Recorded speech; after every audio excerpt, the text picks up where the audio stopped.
Projectile motion. Definition बिल्कुल simple सी है। आपको किसी पार्टिकल को, ऑब्जेक्ट को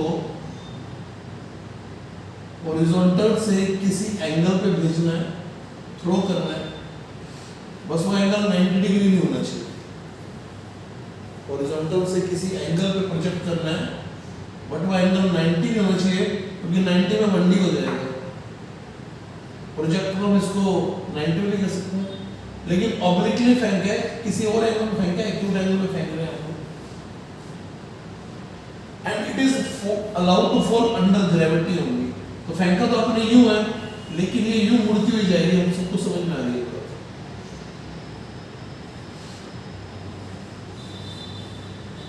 सबको क्लियर हो गया होगा? तो this motion is called oblique projectile motion.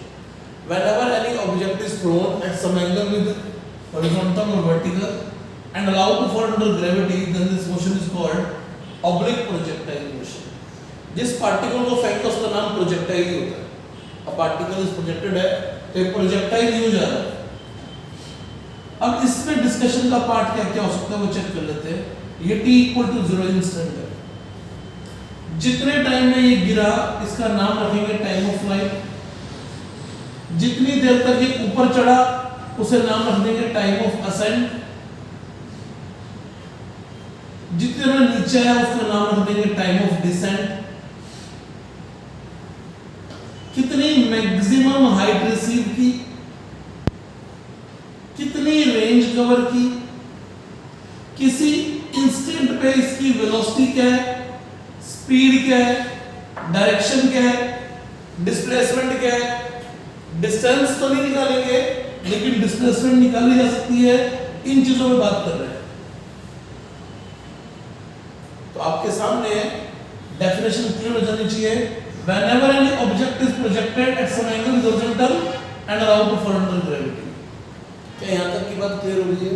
अब सॉल्व जो कर रहे हैं वो सारा एब्स्ट्रैक्ट फॉर्म है। न्यूमेरिकली सॉल्व करेंगे तो आसान चीजें हैं, मुश्किल नहीं है। सिंपल सिंपल से लॉजिक बोल रहे हैं, तो इसकी शुरुआत करते हैं हम लोग। सबसे पहले दो अलग अलग डायरेक्शन मोशन है, तो मोशन को दो डायरेक्शन में ब्रेक कर देते हैं। इधर की वेलोसिटी हो जाएगी इनिशियल u cos थीटा, और y के अलोंग इनिशियल वेलोसिटी हो जाएगी u sin थीटा। ये साइड पॉजिटिव रखी है। Allowed to fall under gravity है, यानी x में कोई फोर्स अवेलेबल नहीं है, तो x के अलोंग एक्सेशन होगी 0। ग्रेविटी नीचे है, ये साइड पॉजिटिव मान रखी है, तो ay इज -g। इन चार पैरामीटर से सारी प्रॉब्लम सॉल्व हो गई है। सारी प्रॉब्लम इन चार पैरामीटर से सॉल्व हो गई है। क्या सबको ये बात समझ में आ गई है कि सारी प्रॉब्लम इन चार पैरामीटर से सॉल्व होनी है? जैसे चीजें आती चली जाएंगी, फिर हम उस एक्सप्रेशन का यूज करते चले जाएंगे, लेकिन अब इसको सॉल्व करना है। तो सबसे पहले हम लोग निकाल लेते हैं टाइम ऑफ फ्लाइट। तुम्हारी हेडिंग है पहली टाइम ऑफ फ्लाइट। ध्यान दीजिएगा, टाइम ऑफ फ्लाइट की बात कर रहे हैं। तो यहां लिखते हैं हम लोग time of flight capital T। Time of flight x के अलोंग बात करके नहीं आ सकता, क्योंकि एक्स के अलोंग डिस्प्लेसमेंट नहीं पता, नहीं फाइनल भी पता है वहां का। टाइम ऑफ फ्लाइट की बात करने के लिए अलोंग y डायरेक्शन बात कर लेते हैं। At t = 0 and t = capital T, इन दोनों टाइम पर y कोऑर्डिनेट 0 है। हाँ हमें जवाब दे दीजिए, चाहे ये जगह हो चाहे ये जगह हो। यहाँ पर y 0 है, हाइट नहीं, यहाँ पर हाइट है। यहाँ y नॉन 0 है, लेकिन यहाँ y 0 है। तो y की इक्वेशन होती है uy_t + ½ ay_t²। y 0 है, uy की जगह पर u sin theta t -½ gt²। t में क्वाड्रेटिक है, चाहो तो एक t काट दो या एक t को कॉमन रखो। कॉमन रखने से बात ज्यादा अच्छे समझ में आएगी। यहां से टाइम की दो वैल्यूज आ रही है जब y 0 है। ये क्या स्टेट कर रहा है? y की दो वैल्यूज आएंगी जिनके लिए, सॉरी, टाइम की दो वैल्यूज आएंगी जिनके लिए y 0 है। एक टाइम 0 आ रहा है और दूसरा टाइम आएगा u sin theta minus gt/2 बराबर 0, gt/2 equal to u sin theta, तो t की वैल्यू आ गई 2u sin theta by g। u sin theta का मतलब u है, तो 2u बाई g। क्या टाइम ऑफ फ्लाइट का एक्सप्रेशन आप सबको समझ में आ गया क्या? याद रखिए एक y के लिए दो टाइम आ रहे हैं, कोई भी एक y के लिए, एक जाते समय और एक आते समय, दो टाइम बनेंगे हमेशा। फिलहाल हम टाइम ऑफ फ्लाइट ढूंढ रहे थे, तो उसके लिए ये बात लिख के हमने सॉल्व किया।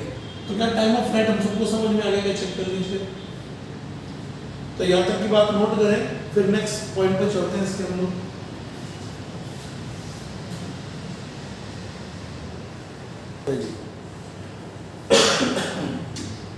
ये टाइम ऑफ फ्लाइट का फॉर्मूला आ गया 2u sin theta by g। ये पैरामीटर्स मत भूलिएगा, सारा कुछ इन्हीं के हाथों में है, इन्हीं की मदद से हमने टाइम ऑफ फ्लाइट के बारे में बात की।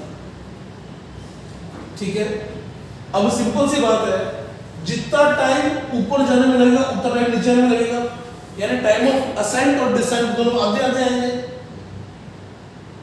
टाइम ऑफ असेंट और डिसेंट दोनों क्या आएंगे? इसके आधे आधे आएंगे। तो हम लोग बात करते हैं टाइम ऑफ असेंट और टाइम ऑफ डिसेंट की। चेक करना बेटा, बोर्ड से ध्यान हटाए। टाइम ऑफ असेंट निकालने के दो तरीके हैं। टाइम ऑफ असेंट ये निकाल रहे हैं। Time of ascent total time of flight का हाफ होगा, तो ये आएगा u sin theta by g या फिर u y बाई g। ये टाइम ऑफ असेंट है। हमने कहा जितना टाइम जाने में उतना टाइम आने में, तो टोटल टाइम ऑफ फ्लाइट का आधा कर दिया, वो टाइम ऑफ असेंट आ गया। इसका दूसरा तरीका सोचते हैं कैसे आएगा इसका आंसर। ध्यान से सुनिएगा, इस डायग्राम को देखते जाइएगा। आपने u से इसको भेजा था, इस ऊंचाई के बाद ये नीचे आना शुरू हुआ, यानी इस ऊंचाई पर जो मैक्सिमम हाइट है वहां पर y के लॉन्ग वेलोसिटी 0 हो चुकी है, उसी के बाद डिसेंड होना शुरू हुआ। हाईएस्ट पॉइंट को कैसे निर्धारित करेंगे? आप बोलेंगे हाईएस्ट पॉइंट वो पॉइंट होगा जहां पर इधर की वेलोसिटी 0 हो जाएगी, तब उसका नाम क्या बोल रहे हैं? हाइट ऑफ मैक्सिमम हाइट, यानी तब तक असेंट ही होता रहा। तो मैक्सिमम हाइट पर हम यहां मेंशन कर रहे हैं at maximum height vy is 0, और इस समय तक के टाइम को क्या बोलेंगे? टाइम ऑफ असेंट बोलेंगे। तो हम इक्वेशन लगा रहे हैं vy equal to uy plus ayt। vy 0 हो गया, uy की जगह पर u sin theta minus g time of ascent, gta equal to u sin theta, तो टाइम ऑफ असेंट कितना आ गया? u sin theta by g। जवाब दे दीजिए। आधा आधा बोलने की बजाय इस लॉजिक से बात बोली है, तो क्या आप सबको समझ में आई है क्या? मैक्सिमम हाइट वाला पोजीशन कौन सा होगा? जब इधर की वेलोसिटी 0 होगी। हाँ ना, जवाब दीजिएगा। Till that time the body was ascending, after that it start descending। ascent कब तक हुआ है? ascent कब तक हुआ बोल के बताओ ना। जब तक क्या 0 नहीं हो गया? vy 0 नहीं हो गया। क्या 0 नहीं हो गया? vy 0 नहीं हो गया। जैसे ही vy 0 उसके बाद क्या शुरू होगा? डिसेंडिंग। सबको समझ में आ गई है? दोबारा से बोल दीजिए, मैक्सिमम हाइट की क्या सिचुएशन होनी चाहिए? vy 0 होना चाहिए। उसी जगह क्या बोलेंगे? मैक्सिमम हाइट कि y के लॉन्ग वेलोसिटी 0 होगी। क्लियर है सबको? नोट कीजिए यहां तक, फिर रेंज की बात करना शुरू करेंगे बच्चों।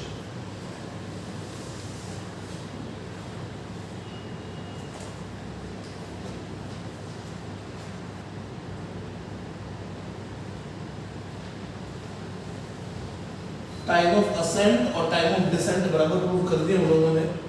याद रखिए एयर फ्रिक्शन नहीं है, the body is falling under gravity only, keep in mind. तो टाइम ऑफ असेंट और टाइम ऑफ डिसेंट पे बात की गई है हमारी। आगे बढ़ते हैं ऐसी बातचीत में, उसको हटाते हैं।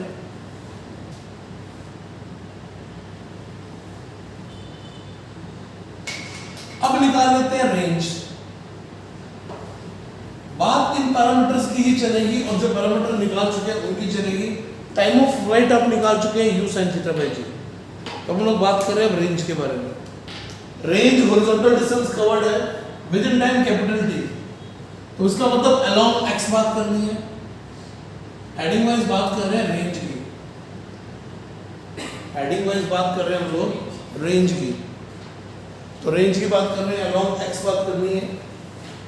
इन time t equal to capital T, horizontal position covered, horizontal distance covered is called range. तो टाइम आ गया, x आ गया, तो आपको पोजीशन की इक्वेशन लिखनी है x equal to uxt plus half axt square. ax तो जीरो ही है, x के लंब कोई एक्सेलरेशन तो है नहीं, x के लंब तो मोशन यूनिफॉर्म है, तो x equal to uxt, x की जगह पर r रखना है, इसकी जगह पर u cos थीटा और 2u sin थीटा बाई जी। ये कैपिटल T पुट किया, तो r का एक्सप्रेशन आ गया 2u square sin theta cos theta by ji. Range का एक्सप्रेशन आ गया u square sin 2 theta by G. यहां तक में कोई समस्या नहीं है, यहां एक आइडेंटिटी लगा दी, sin 2 theta is equals to 2 sin theta cos theta. हाँ ना, मुझे आप दे दीजिएगा, समझ में आ गया आपको कि रेंज का फॉर्मूला ये वाला है u square sin 2 theta by ji. Range किस बात पे डिपेंड कर रही है? थीटा पे डिपेंड कर रही है। टाइम ऑफ फ्लाइट थीटा पे डिपेंड कर रहा है कि आप किस एंगल में बॉडी को प्रोजेक्ट कर रहे हैं, किस एंगल पे फेंक रहे हैं, 30 पे फेंक रहे हैं, 60 पे फेंक रहे हैं, 45 पे फेंक रहे हैं। तो ये थीटा रेंज सब किस पे डिपेंड कर रहे हैं? हाइट किस पे डिपेंड करेगी? ये डिपेंड करेंगे थीटा पे। क्या रेंज का फॉर्मूला समझ में आ गया आप सबको कि रेंज का फॉर्मूला क्या है? u square sin 2 theta by g। ये डेरिवेशन आपकी रग रग में बसना चाहिए। इस डेरिवेशन पर बेस्ड क्वेश्चन बहुत सारे बनेंगे, बार-बार आपको इसको डिराइव करना होगा, तो डेरिवेशन इंपॉर्टेंट है। बस बात को समझ के चलिए, x की बात अलग से कर रहे हैं, y की बात अलग से कर रहे हैं। स्टार्ट में हमने बात की थी पहले टाइम ऑफ फ्लाइट की। टाइम ऑफ फ्लाइट से पहले आप रेंज की बात नहीं कर सकते, क्योंकि रेंज तब आ रही है जब आपने क्या बोला, इतने टाइम में डिस्टेंस कवर करे। टाइम ऑफ फ्लाइट से पहले अगर आप चाहते हैं तो मैक्सिमम हाइट चाहिए निकाल लेते हैं, वो निकाल सकते हैं, उसके लिए टाइम नहीं चाहिए आपको। बात समझ में आ रही है क्या? लेकिन रेंज निकालने के लिए पहले आपको टाइम चाहिए ही चाहिए। क्या यहाँ तक की बातचीत सबको क्लियर हो गई है? ये नोट कीजिए। इसके बाद हम लोग निकाल रहे हैं फिर maximum height attend by the projectile. पहले ये रेंज निकाल लीजिए।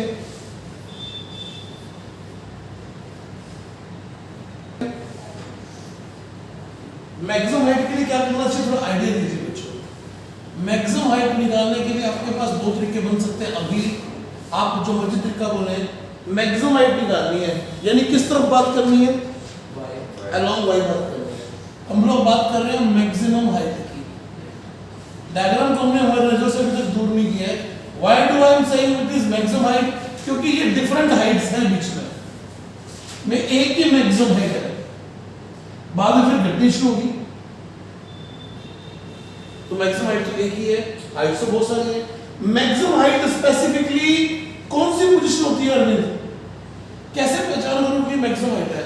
बात तो अलोंग y करनी है अनडाउटली, लेकिन अलोंग y बात करने के लिए मैथमेटिकली क्या बोला जाए? जो वेलोसिटी कौन सा वेलोसिटी? ऊपर की साइड की वेलोसिटी को मैथमेटिकली क्या नाम देते हैं अपने? असेंट नहीं, सिंबल बोल रहा हूं, क्या नाम देते हैं? तो बोल रहा है vy0। ऊपर की साइड की वेलोसिटी को जीरो करना तो साइन वेव बोल रहा है, लेकिन मैथमेटिकली क्या बोलेगा? vy0। कब?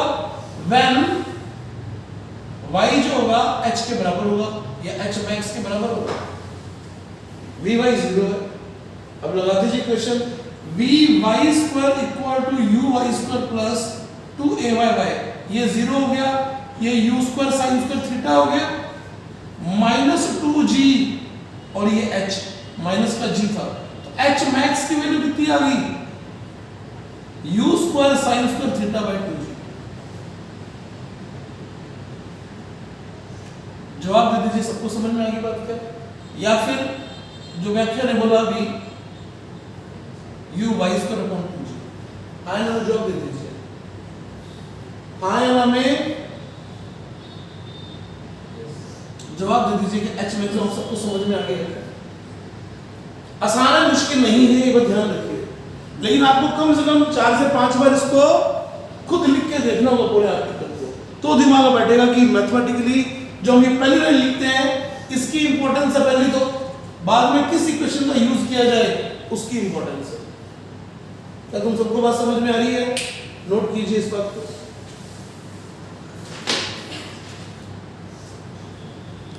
एच मैक्स हमें समझ में आ गया है कि you square sine square theta by 2g आ गया। बात करते हैं हम लोग इंस्टेंटेनियस वेलोसिटी की। पार्टिकल की इंस्टेंटेनियस वेलोसिटी क्या है, डायरेक्शन क्या है, इसके बारे में बात करेंगे।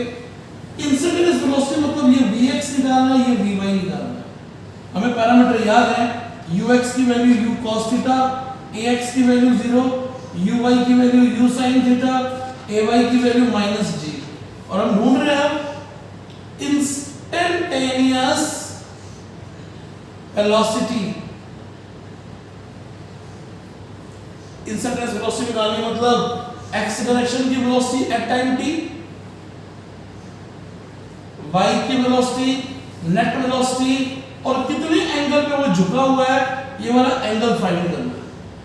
ये तीन चीजें निकालेंगे, वेलोसिटी का मैग्नीट्यूड, स्पीड भी निकाल देंगे। तो पहले बात करते हैं vx की। vx equal to ux plus axt। ax 0 है तो हम कहेंगे कि x के अलावा तो वेलोसिटी कोई बदलेगी नहीं, वो कांस्टेंट रहेगी। Why it is constant? It is very much understood कि x के अलावा कोई फोर्स ही नहीं है, एक्सेशन नहीं है, तो स्पीड बदल ही नहीं सकती, तो एक कांस्टेंट है, ये कांस्टेंट। लेकिन vy कितना आ जाएगा, vy equal to uy plus ayt से सॉल्व करेंगे तो vy equal to u sin theta minus gt। ये तो टाइम के साथ बदलेगी, ये तो टाइम के साथ बदलेगी। vy तो नेट वेलोसिटी कितनी आ गई, नेट वेलोसिटी हो जाएगी u cos theta i cap plus u sin theta minus gt j cap, that is vx i cap plus vy j cap. क्या नेट वेलोसिटी समझ में आ गई आप सबको? क्या जो लिखी हुई है vx की वैल्यू पुट कर दी, vy की वैल्यू पुट कर दी। क्लियर है तुम सबको?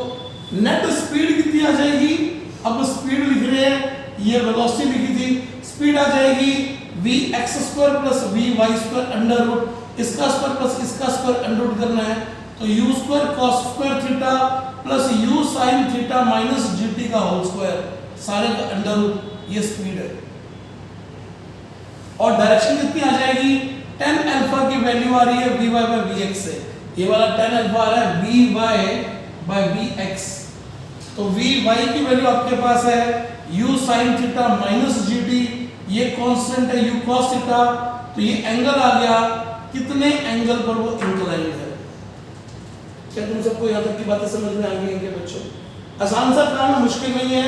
t टाइम पे वेलोसिटी, t टाइम पे वेलोसिटी, x के लॉन्ग, y के long, net velocity, speed, speed के बाद यहाँ पे वेलोसिटी थी, ये स्पीड, स्पीड के बाद ये डायरेक्शन। वो सारी चीजें निकाल दीजिए, हमने मेंशन किया था कि हमें 5 चीजें निकालनी है, 5 निकाल दी है। vx आ गया, vy वेलोसिटी, स्पीड और अल्फा। क्लियर है बच्चों सबको? नोट कर लीजिए ये चीजें। ये t टाइम पे आपने इसकी वेलोसिटी, स्पीड सब निकाल दी है, डायरेक्शन वगैरह।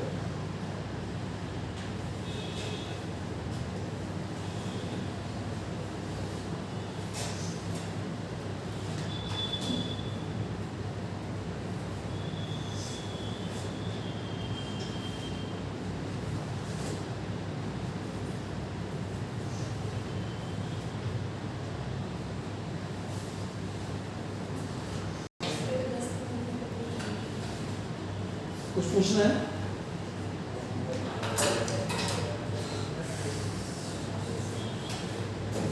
बच क्या गया स्क्रीन में से बताने वाला पता है क्या आप सबको? वो है equation of trajectory, path equation. Path equation इसकी थोड़ी देर में देखेंगे हम लोग। उससे पहले कुछ छोटी छोटी बातें कर रहा हूँ, ध्यान दीजिएगा। सबका ध्यान यहाँ पर होना चाहिए, कहीं और नहीं होना चाहिए भाई साहब, सभी का ध्यान यहाँ पर हो। Keep in mind. जो भी सॉल्व किया उसको दोबारा से लिखो सारे आर्टिकल को। आपके पास एक पार्टिकल है जिसको आपने u स्पीड से थीटा एंगल पर प्रोजेक्ट किया है और वो ऐसे गया है। इसके पैरामीटर फिर से लिख रहा हूं, ux की value u cos theta, ax की वैल्यू बोलो, आपको बोलना है लाउडली, बहुत अच्छी आवाज थी आप सबकी। uy की वैल्यू uy की वैल्यू u sin थीटा और ay की वैल्यू माइनस g। ठीक है, इसका टाइम ऑफ फ्लाइट कितना आया हुआ हमारे पास 2uy/g या 2u sin theta by g। h maximum कितना आया हुआ हमारे पास uy²/2g या फिर u² sin² theta by 2g। Range का फॉर्मूला क्या आया हुआ है? रेंज का फॉर्मूला आया हुआ है ux इंटू 2uy/g। ये देखो, ये वेलोसिटी इंटू टाइम लिखा हुआ है। अलोंग x वेलोसिटी कांस्टेंट रहेगी और टाइम लगा 2uy/g। वो बात अलग है कि सॉल्व करके इसको क्या लिख दिया था u² sin² theta by g। ये क्या लिखा समझ में आ रहा है ना? अलोंग x लिख रहे हो, कैपिटल T टाइम में चलने की डिस्टेंस, एक्सेलरेशन तो है नहीं, तो displacement equal to velocity to time. क्या ये फॉर्मूला आप सबको समझ में आ गया? क्या क्लियर है? Vx की वैल्यू कभी बदलती नहीं है, Vy की वैल्यू इस प्रॉब्लम में रहेगी u sin theta minus g। जानना चाहूंगा यहां तक की बातचीत आप सबको समझ में आ गई है क्या? पक्का बता दीजिएगा। क्लियर है सबको?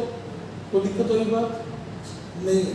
अब हम लोग इसके ऊपर न्यूमेरिकल वाली प्रॉब्लम लेके सॉल्व करते हैं इसको, कहीं कुछ और क्लैरिटी है। इस बात को लिखना चाहेंगे आप लोग एक ही जगह पे, कागज जरूरत नहीं है जी। आगे बढ़ते हैं।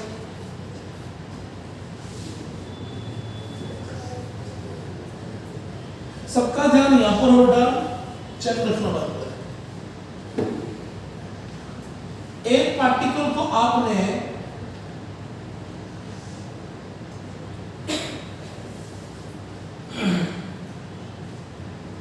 i प्लस 30 j से 30i प्लस 50 j से प्रोजेक्ट किया। समझिएगा इस बात को, सबका ध्यान यहां पे होना चाहिए। ये वेलोसिटी लिखी है।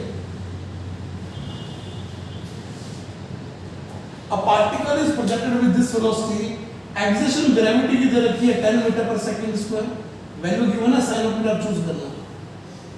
ठीक है जी, कह रहे हैं find projection speed, projection direction, time of flight, range, maximum height, velocity at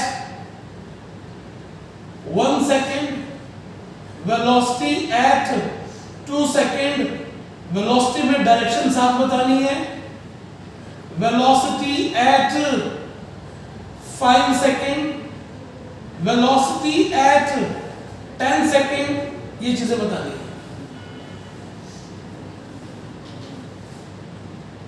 अगर इसको अगर आप फीलिंग से कर पाए तो प्रोजेक्टाइल आपका बहुत अच्छे से तैयार हो जाएगा, अगर ढंग से सीख पाए इस बात को। 30i प्लस 50j से फेंका गया। डायग्राम बनाते हैं और इस डायग्राम के साथ साथ सारे सॉल्यूशन लेते चले जाएंगे। सॉल्यूशन के लिए हमें ज्यादा जगह नहीं चाहिए, सारे सॉल्यूशन यहीं पूरे आ जाएंगे हमारे, कोई इशू नहीं है। कोशिश करेंगे कि यहाँ हमें सारे सॉल्यूशंस लिख पाए हमारे हम लोग।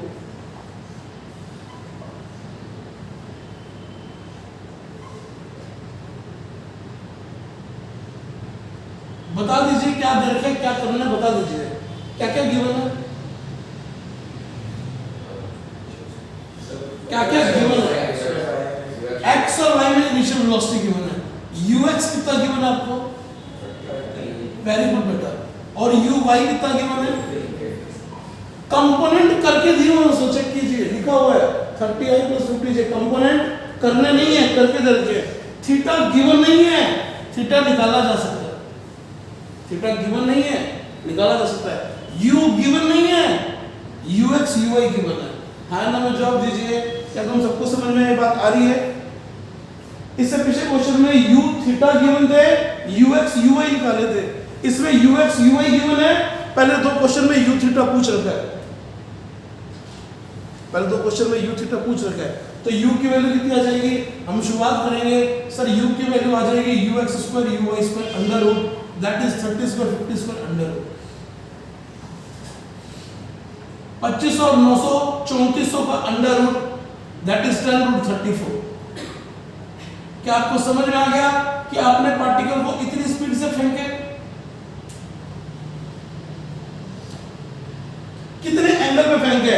एंगल हमें प्रॉपर दिख नहीं रहा, लेकिन tan थीटा की value u y by ux से आएगी 50 by 30। tan थीटा की वैल्यू 5 by 3 या थीटा की value tan inverse 5 by 3 angle है सर। इतने एंगल पर हमने इसको फेंका है। हमें वो एंगल एग्जैक्ट नंबर वाइज पता नहीं, बट tan इनवर्स 5 by 3 पर इसको आपने प्रोजेक्ट किया है। क्या आपको ये पहले दो क्वेश्चन समझ में आ गए थे? आवाज में दम नहीं है सर, आपके चेहरे पर फीलिंग नहीं है कि समझ में आ गया? सच्ची बताओ बेटा।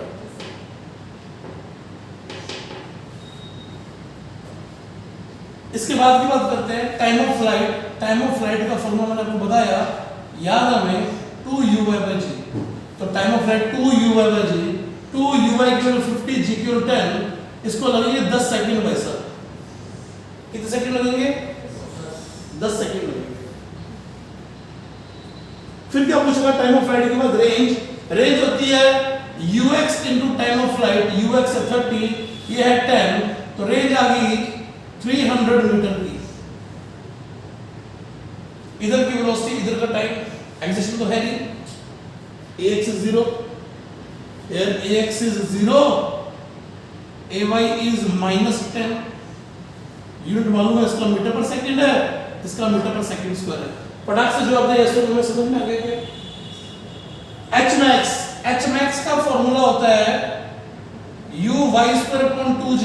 तो uy का स्क्वायर 50 × 50 अपॉन 2 × 10, एक कट गया, 25 5 125 मीटर।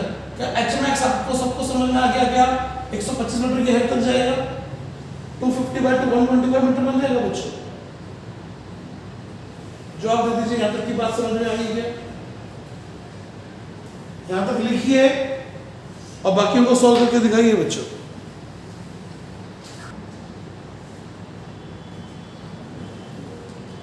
hmax तो हम लोग निकाल चुके हैं। 1 सेकंड के बाद वेलोसिटी निकालनी है, 2 सेकंड के बाद वेलोसिटी निकालनी है, 5 सेकंड के बाद, 10 सेकंड के बाद वेलोसिटी निकालनी है। चेक कर रखिएगा बात पे। टाइम ऑफ फ्लाइट आपने 10 सेकंड निकाला हुआ, टाइम ऑफ असर 5 सेकंड आएगा। 1 सेकंड के बाद vx तो कोई बदलेगा ही नहीं, vy निकालने से मकसद है, तो vy का फॉर्मूला होता है uy + ayt। हाँ ना, जवाब दे दीजिएगा, vy = uy + ayt।